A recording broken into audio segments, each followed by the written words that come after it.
그래서 뭐 가만뒀으면은 감히 우리가 엔비디아 칩을 개발을 뭐 할 수 있을까 이렇게 생각을 하는데 그게 너무 코너를 모는 바람에 그리고 이제 완벽하게 급소를 찔러서 자출시키지 못하고 중국이 국산화 의지는 더 불타올랐고 그런 것들이 서너 가지가 같이 복합적으로 작용한 결과입니다. 여러분 안녕하세요. 경제한방입니다. 지난 4년간 고전에 면치 못했던 중국 증시가 10년 만에 최고치를 기록하며 부활의 날갯짓을 하고 있습니다. 중국 당국의 증시 부양책이 효과를 내고 있는 건지 아니면 그 이면에 다른 요인이 숨어 있는 건지 자세히 들어보겠습니다. 전병서 중국 경제금융연구소장 함께하겠습니다. 네, 소장님 어서 오십시오. 네. 안녕하세요. 머니무브인가요? 지금 다시 중국으로 뭔가 돈이 움직이고 있는. 머니무브가 있는데 외국인의 자금보다는 중국 안에서의 머니무브가 이번 주가를 두 달 만에 30%를 끌어올린 가장 중요한 동인이었습니다. 그 배경에는 아무래도 중국 정부의 이 AI 정책이 있다고 봐야 될까요? 그렇습니다. AI 정책에 뭐 금리를 낮추거나 하는 유동성 정책이 같이 이제 두 개가 맞물리면서 주가가 속도하는 현상이 나타났고 외국인들의 경우는 거기다가 젓가락을 얻는 정도 수준? 그런 아직은 뭐 외국인들이 그렇게 많이 들어와서 시장을 만들어 그건 아닙니다. 중국 증시에서 오늘 좀 흥미로웠던 게 이 CATL 배터리 회사 시총이 마오타이 술 만드는 회사 시총을 넘어섰더라고요. 그렇습니다. 이거 어떻게 봐야 돼요? 그래서 뭐 중국이 이제는 술 안 먹고 열심히 전기차 만든다 그렇게 얘기할 수도 있는데 그래서 지금 중국의 큰 트렌드가 소비가 아니라 지금은 전기차, 반도체, AI, 배터리 이런 소위 말하는 첨단 산업으로 그렇죠. 이게 트렌드가 바뀌었다. 그 상징적인 의미가 이제 배터리 회사의 주가가 정말 거의 3년 동안 정상을 차지했던 중국의 소비주의 대표라고 봐야 되겠죠. 그걸 넘어섰다는 게 이제 그런 의미가 있을 것 같아요. 그러니까 지금 전 세계적으로 이 증시의 흐름을 보면 약간 K자잖아요. 잘 나가는 첨단 산업, 신산업은 계속 우상향하고 전통 산업은 밑으로 내려가는 이 흐름이 중국 증시에도 나타나고 있는 게 아닌가 싶어요. 그렇습니다. 그래서 뭐 미국이 최근 뭐 4년 동안 그렇게 갔는데 중국은 4년 동안 주가가 내리 빠졌거든요. 반등하는 패턴을 그대로 미국을 지금 따라가는 중입니다. 그래서 오히려 이제 중국 투자는 교과서가 이미 하나 있다. 그러니까 미국이 최근 4년간 어떻게 움직였는지 보면은 거기 답이 있다. 그렇게 볼 수 있을 거예요. 그러니까 4년 동안 증시를 쳐다보지도 않던 중국의 개미들이 이제 조금 입질을 시작한다. 네, 그렇습니다. 중국의 개미들이 2억 3천만 명이에요. 전 세계 제일 많은데 4년 동안 주가가 빠졌으니까 쳐다보기도 싫었던 거죠. 근데 최근에 주가 상승을 보면 중국의 그 과잉 유동성, 그래서 중국은 뭐 100억을 돈을 풀면 미국 같으면 그게 3배, 4배 이제 유동성 확산 효과가 나타나는데 통화승수가 거의 없어요. 100억 풀면 50억은 잠겨버리는 거죠, 은행에. 근데 그것이 이제 4년 동안 지속이 됐다가 최근에 보면은 중국의 시가총액이 한 100조 조금 넘는데요. 예금 순증이 한 30조 이상 늘어났는데 그게 최근 한 두 달 사이 한 2조 정도가 은행의 예금에서 그게 이제 금융투자 상품으로 은행 안에서 이렇게 움직였는데 그게 이제 주식시장에 불을 확 붙인 정도. 그래서 아직은 뭐 개미들이 겨우 입질했는데 이게 주가가 훅 뛰어오르는 그런 현상이십니다. 그런데 그 우리 중국 흔히 왜 5자 사이클이라는 거 있잖아요. 뭐 2005년, 2015년, 그 다음이 2025년. 도대체 2025년에도 나타날까 싶었는데 그게 지금 왔다 이렇게 보면 되는 거예요? 그렇습니다. 그래서 이제 두 번의 5자하고 이번 5자하고 다른 점은 두 번의 5자는 개미들이 들어와서 폭등시킨 장이고 이번은 개미가 아니었어요. 그래서 말씀하신 이제 그런 기업들의 밸류업 플러스 정부 정책 그리고 신산업의 트렌드인데 신산업의 트렌드는 사실은 트럼프 역할이 컸죠. 그래서 트럼프 대통령이 중국 증시 절반 올렸다고 해도 과언이 아닌 것이 첨단 산업에 대한 규제가 중국의 국산화 의지를 몇 배를 더 올려놓는 그 결과가 성과를 나타낸 거죠. 딥시크를 통해서 우리가 이미 AI 반도체의 가능성을 봤고 최근에는 캠브리콘. 근데 그거 말고도 뭐 다른 회사들이 또 많다고 그래요? 뭐 6개 정도? 그렇습니다. 그 육룡이라고 얘기를 하는데 육룡, 그래서 하웨이가 하나 있고 하웨이를 빼면 5개인데 그중에서 상장된 회사 하나가 캠브리콘이에요. 그러다 보니까 사고는 싶은데 살 게 없으니까 캠브리콘을 사서 이제 주가가 폭등하는 현상이 나타났고 아마 금년 하반기나 내년 상반기에 나머지 AI 칩 회사들이 대거 상장할 가능성이 높습니다. 어떻게 보면 그 미국의 제재가 오히려 중국 내부의 AI 반도체 힘을 더 키운 이 제재의 역설이라고 해야 될까요, 이거를? 그렇습니다. 그래서 뭐 가만뒀으면은 감히 우리가 엔비디아 칩을 개발을 뭐 할 수 있을까 이렇게 생각을 하는데 그게 너무 코너를 모는 바람에 그리고 이제 완벽하게 급소를 찔러서 자출시키지 못하고 어설프게 이제 풀었다 늘었다 하는 과정에서 중국이 국산화 의지는 더 불타올랐고 또 정부가 거기에 지원도 파격적으로 했고 그런 것들이 서너 가지가 같이 복합적으로 작용한 결과입니다. 반도체를 만드는 데 있어서 가장 중요한 장비 중에 하나가 EUV, 그 극자외선 장비잖아요. 이것도 미국이 통제를 했더니 중국이 자기들이 만들겠다고 해요. 결국은 미국이 사실 제재를 하려면 정확하게 급소를 짚고 찔러야 되는데 이게 어설프게 해서 오히려 그냥 국산화 전이만 불타오르게 한 거 아닌가 이런 생각도 드는데. 그게 이제 대표적인 게 말은 그런데 전 세계 어느 나라도 EUV로 국산화하겠다는 나라는 없어요. 근데 중국은 그걸 이미 진행을 했고 90나노짜리는 이미 성공했고 28나노짜리 지금 테스트하는 중인데 그래서 뭐 그렇다고 하더라도 생태계가 형성이 돼야 돼서 뭐 5년, 10년 내에는 EUV의 국산화는 쉽지 않을 것 같아요. 근데 이제 문제는 중국이 EUV를 쓰지 않고서 EUV 효과를 내는 공정 기술의 개발, 그다음에 EUV하고 대체될 수 있는 EUV 기술 뭐 이런 것들이 한 5가지가 되는데 그걸 다 지금 테스트를 하고 있어요. 근데 그 중에서 어느 게 맞을지 모르는 거죠.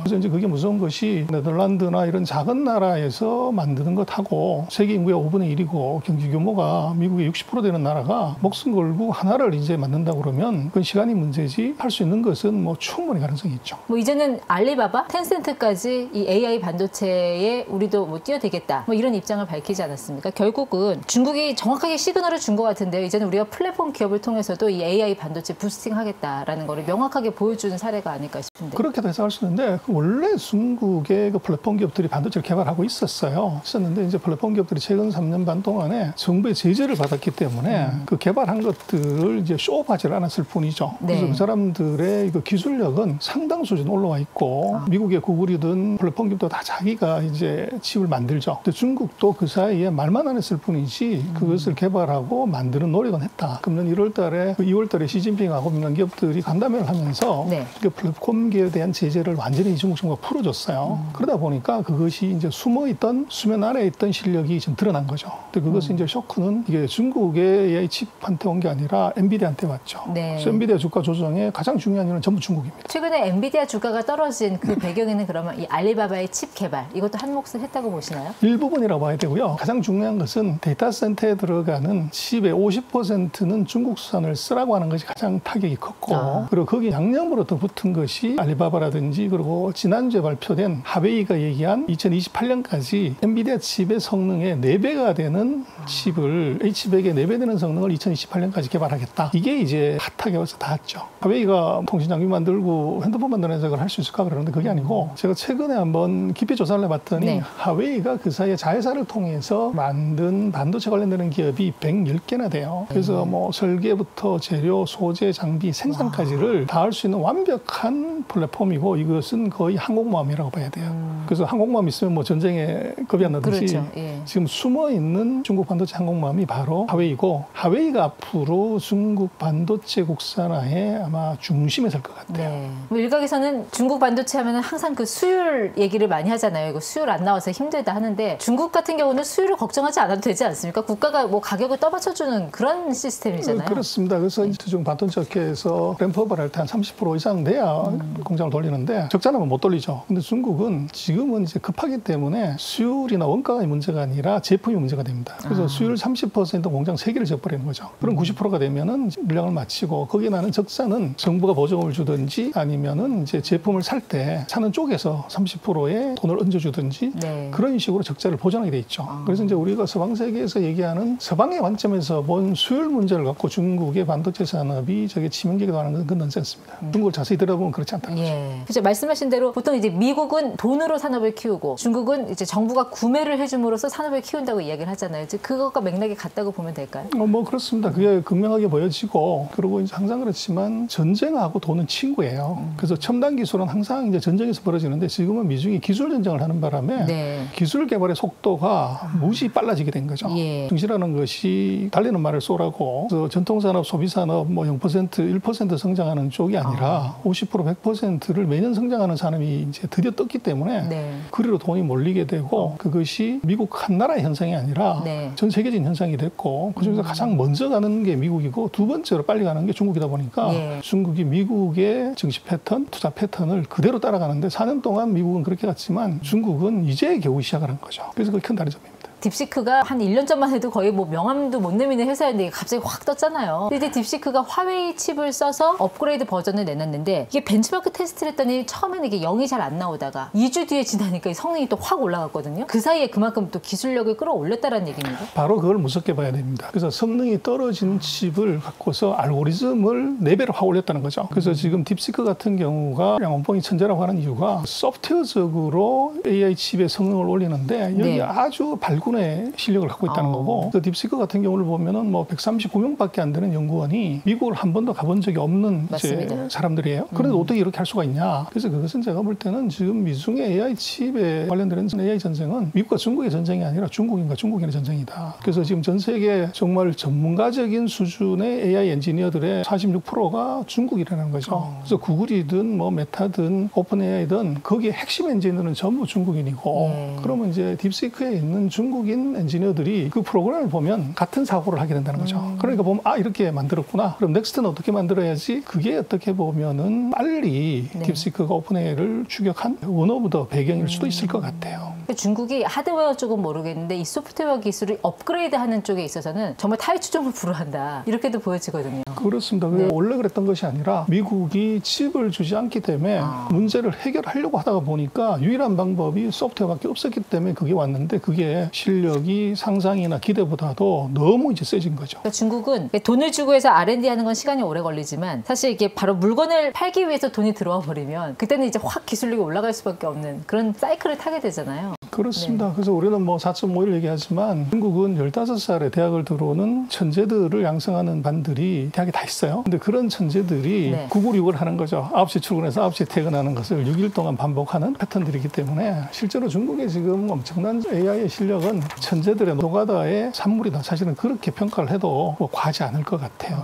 과거에는 이제 중국이 감히 엔비디아의 칩을 따라잡을 수 있을까 이 생각을 했는데 미국이 자꾸 막다 보니까 사실 쥐도 코너에 몰리면 고양이 물지 않습니까? 지금은 고양이보다 더 큰 쥐가 있는 거잖아요. 어떻게 보면. 그래서 이제 거기에 인재를 봐야 되는데요. 그래서 중국이 1년에 대학생이 1,200만 명이 졸업을 해요. 그러니까 미국의 3배, 4배 정도 되는 인재들이 나오고 있고, 그리고 그 인재들의 수준이나 실력들이 예를 들어서 이제 한국 같은 경우는 10년 전에 우리 서울대학이 중국의 탑5 대학들보다 한참 앞에 있다가 작년 통계를 보면은 중국의 탑5 대학보다도 한국의 1위 대학이 더 밑에 있어요. 그래서 이제 대학의 수준이 무지 이제 올라간다는 것이고, 거기서 우리의 거의 20배 넘는 대졸자들이 매년 나온다는 것, 이제 거기에 기가 막힌 아이디어를 가진 사람들이 있다는 거죠. 그래서 결국은 지금은 뭐 이게 양이 아니라 질로 승부하는 거지만 질도 있고 양이 있으면 어떻게 되냐? 그러면 이제 이게 문제가 되죠. 그래서 이제 중국의 반도체 기술이나 AI 기술, 소프트웨어 기술을 이제 과거의 시각으로 보는 것은 맞지 않고요. 그 사이에 중국의 인재들의 수준, 또 인재들을 양성하는 기관들의 실력, 그리고 기업들의 요구사항, 이제 이게 같이 맞물려서 봐야지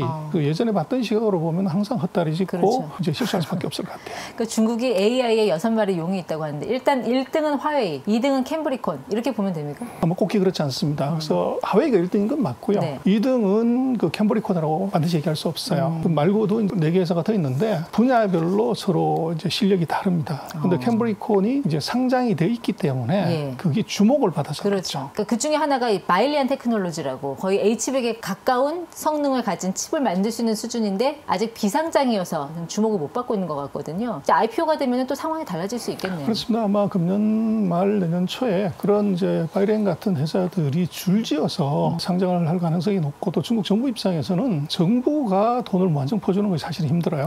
근데 이게 중국도 정부 정책을 바꾼 것이 시중에 넘쳐나는 과잉 유동성을 이걸 어떻게 이제 테크 기업한테 몰아갈 것인가. 그게 이제 거추왕반이라고 우리가 하는 코스닥을 통해서 증자를 통해서 자금 조달하게 하는 방법, 이걸 지금 생각을 해요. 그래서 증시가 2달 사이에 한 30% 올라갔다고 하면은 뭐 거추왕반 같은 경우는 뭐 2배, 3배, 4배가 올라간 종목들이 수두룩한데 그 정도면 감독원이 당연히 규제를 하죠. 근데 중국 정부는 당국은 규제를 입에 올리지도 않아요. 그 얘기는 증시를 통한 자금 조달에 그 수준으로 보면 아직 멀었다. 뭐 그런 쪽으로 해석도 할 수도 있죠. 뭐 바이렌 테크놀로지 말고도 뭐 모스레드 그리고 하이공, AMD 기술 받아서 만든 회사잖아요. 그럼 이제 조만간 이 회사들을 또 증시에서 만날 수 있는 한 6개월에서 1년 안에 가능할까요? 그렇습니다. 중국 같은 경우는 우리 같으면 이익이 안 나도 하는 테슬라 조항. 원래 중국의 거추왕반은 이익이 안 나도 기술력만 인정받으면 상장할 수 있어요. 근데 아마 금년을 지나게 되면 방금 지적하신 그런 이유들 때문에 아마 그 회사들이 다 흑자가 날 것 같아요. 지금 캠브리콘 같은 경우는 10년 동안 적자였는데 주가가 폭등을 했는데 아마 금년 말 하반기 또 내년 초에 상장되는 흑자가 왕창 나는 회사들이 상장하면 어떻게 될 거냐. 그럼 완전히 다른 그림을 가게 되죠.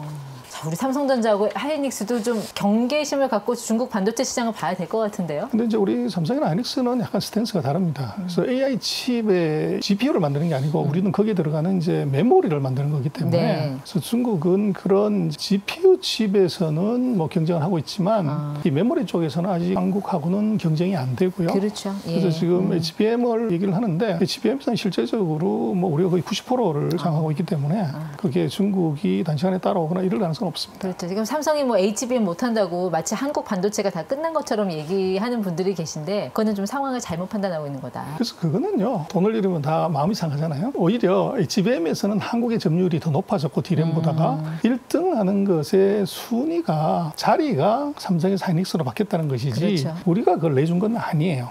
또 오히려 이제 좋은 점은 그 사이에 조금 자만했다고 할 수 있는 삼성이 이번에 대우각성하는 계기를 준 거죠. 그러다 보면 이제 좋은 경쟁자들끼리 박터지게 한번 싸우면 훨씬 더 좋은 성능의 제품을 만들 가능성이 예. 있어요. 그래서 하이닉스도 어떻게 보면은 지금 1등이지만 지금 엔비디아가 HBM의 4의 스펙을 올렸어요. 네. 그래서 그렇게 되면 훨씬 더 이제 고정밀의 기술이 필요한데 그걸 개발을 하려면 쉽지 않다고요. 근데 삼성은 이제 장비도 있고 기술력도 있고 하니까 거기다 승부를 거는 거죠. 그러면 아마 HBM에서는 아마도 한국이 주도하는 기술 발전의 속도 이게 훨씬 빨리 가는 가능성이 높아요. 그럼 뭐 중국하고는 이제 갭이 더 커지게 되고. 네. 다만 걱정되는 거는 미국의 대중국 제재가 계속될 경우 반도체 분야에서요. 삼성전자나 하이닉스가 갖고 있는 중국 현지 공장 문 닫을 가능성. 근데 그것도 이제 우리가 굉장히 비관적으로 보는데요. 저는 그 반대로 보는데 그러면 삼성과 하이닉스가 뭐 20% 40% 제품 캐파를 거기서 만든다고 하는데 그럼 우리가 오늘 스크랩을 하려고 할 계획이 있다 이렇게 발표하면 어떻게 되냐면 반도체 가격은 20%가 아니라 200%가 뛸 수가 있어요. 예. 그래서 그것을 이제 우리 그 생산 공장을 대체할 수 있는 다른 나라나 기업이 있으면은 그건 이제 타격이 큰데 그 대체할 수 있는 기업들이 그렇게 크게 보이지 않아요. 그러다 보니까 오히려 그 공장들이 만약에 스크랩을 하게 된다고 그러면 네. 디램 가격, 뭐 낸드 가격은 폭등할 가능성이 높고 또 우리가 거기에 뭐 50조 원이 얼마를 넣었는데 다 이제 날리게 생겼다 그건 엉터리인 것이 반도체는 한 5년마다 참각을 다 해요. 예. 그래서 최근 5년 동안 참각을 안 한 것이 남아 있는 것이지 공장 지으면서 지금까지 한 것들을 뭐 다 달린다 그건 잘못된 생각입니다. 네. 어쨌든 중국이 첨단 산업 쪽에서 굉장히 기술력의 빠른 발전을 보이고 있고 산업의 성장 가능성이 높다라고 보시는데 AI 반도체, 뭐 자율주행 여러 가지가 있습니다만 우주 위성과 관련한 기술 여기서도 좀 중국이 굉장히 치고 나가는 그런 분위기가 보여서. 근데 재미난 것은 중국은 그런 방산 회사들이 다 상장이 되어 있어요. 그러다 보니까 이제 그런 수혜를 입는 회사들은 반도체 저리 가라 그럴 정도로 주가가 폭등하는 현상이 나타나고 있습니다. 그럼 지금 주가 폭등의 배경에는 AI 반도체 그리고 방산 이렇게 보시는 겁니까? 그렇죠. 중국 같은 경우는 최근에 신에너지 쪽이 배터리 쪽이 지금 난리죠. AI를 하든 로봇을 하든 거기에 전원이 있어야 되니까 거기에 이제 로봇가 아무리 달려도 배터리 나가면 설문에 불과한 거니까 지금 배터리 소재들이 지금 뭐 다시 이제 불이 붙고 있는 상황이죠. 그러니까 트럼프 정부가 사실 일기 때는 중국만 팼잖아요. 근데 이제는 중국과 동맹국을 이제 같이 패는 양상으로 가고 있는데 그때와 지금은 왜 달라졌을까요? 그래서 그건 두 가지인데요. 하나는 그 미국의 무역 적자를 봐야 됩니다. 그래서 트럼프 일기 때 미국의 무역 적자는 중국이 63%였어요. 3분의 2가 중국이기 때문에 중국만 패면 됐는데 작년 기준으로 보면 중국이 미국의 대미 무역 적자의 29%밖에 안 돼요. 네. 71%는 미국 이외 지역에서 왔다는 거죠. 그러다 보니까 중국만 패서는 안 되고 한국이나 일본이나 유럽을 같이 패야만이 무역 적자를 줄 수 있는 이제 그런 이유가 있었고 네. 그다음에 두 번째로 보면은 이제 트럼프 대통령이 목소리는 큰데 강자한테는 약하고요. 약자한테 강한 전형적인 패턴을 보여줘요. 네. 그래서 지금 돌아가셨지만 그 닥터 키신저가 했던 유명한 말이 지금 그대로 나타나는 것 같아. 네. 미국의 동맹이 적이 되는 건 위험하지만 동맹이 되는 게 더 치명적일 수 있다. 그래서 뭐 그것들은 대통령이 바뀌었을 때 나타날 수 있는 현상이고 그게 과연 지속 가능하냐 그런 측면에서 봐야 될 것 같아요. 그래서 트럼프 대통령이 저렇게 얘기를 하지만 내년 이 정도 때가 됐을 때 중간선거에서 만약에 상하연 중에 하나만 이제 놓지 못하게 되냐 네. 그럼 이제 모든 것이 브로킹이 걸리기 때문에